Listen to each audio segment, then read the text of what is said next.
Oh my goodness, terrifying images and audio. These moments as tornadoes tore across Indiana. This happened yesterday afternoon, leaving a 3-mile trail of destruction on the south side of Indianapolis in Johnson County.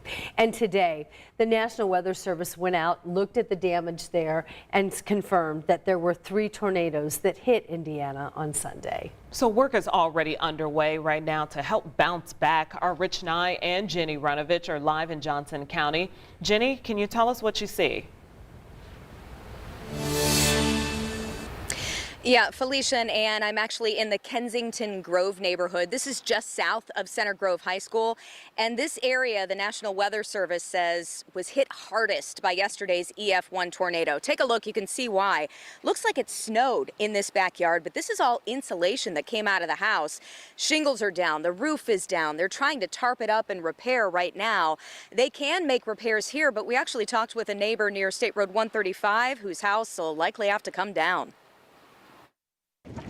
John Keith's house, warped and twisted by a tornado, may not survive the night, but he survived Sunday's storm. Something told me, get out of that chair and get to cover. By a matter of seconds. Power went out, and I told Ann, I said, we got to go. Just as we did, the house came apart. They'd been watching the news, heard the sirens, and heard a warning, their Stones Village neighborhood about to get hit.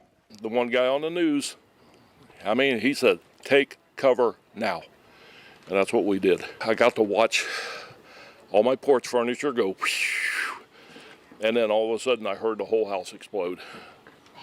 And didn't realize until we walked out of that master bedroom closet what had happened. As a Navy veteran, John's used to taking orders, but that one on TV, But that man says, take cover now. likely saved his life. This window right here is where we were sitting. We wouldn't have made it if I'd have stayed. You can see why from the inside. Debris, glass, and drywall rained down on his chair. I was sitting right here, Ann was sitting right there in the love seat. Basically, 10 seconds, if not less. Storm danger isn't new to this family. John's actually been through 5 tornadoes. 5, including one with deadly consequences. In 1974, I lost 2 good friends.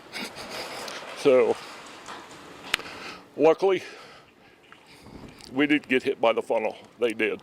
Survival here on Sunday, John credits with instinct and that warning he made sure to heed. You always think it's not going to be you. Well, guess what? This time it was.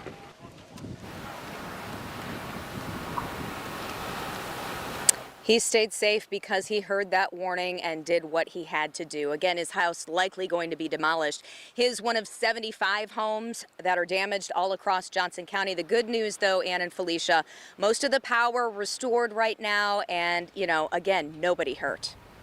Yeah, it's just amazing when you see that chair where he was right before he moved, Jenny, and you can see the glass and debris in the chair there. No wonder he feels so grateful. Yeah. And then how fast things happen, how fast things move, the storm forms, and how it can cause that much damage. Thanks to Jenny there. So many families are picking up the pieces tonight, finding belongings thrown hundreds of feet away. Our Rich Nye spent the day speaking with a couple who found their belongings that were scattered all across the entire neighborhood there. Rich? Yeah, this neighborhood, although they don't live in this neighborhood.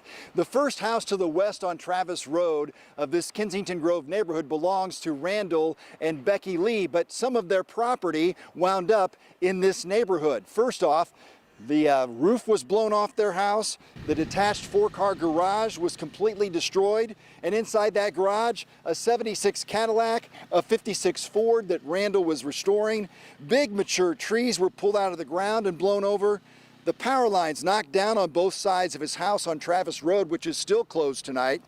Becky was not at home, but Randall had just come inside the house after mowing the yard when the storm hit. I looked out and the Bradford Pears was broke down, and then so I run into the front, and then the windows started breaking out. So I went in the closet and closed the door, and then it was over. It was just within a minute.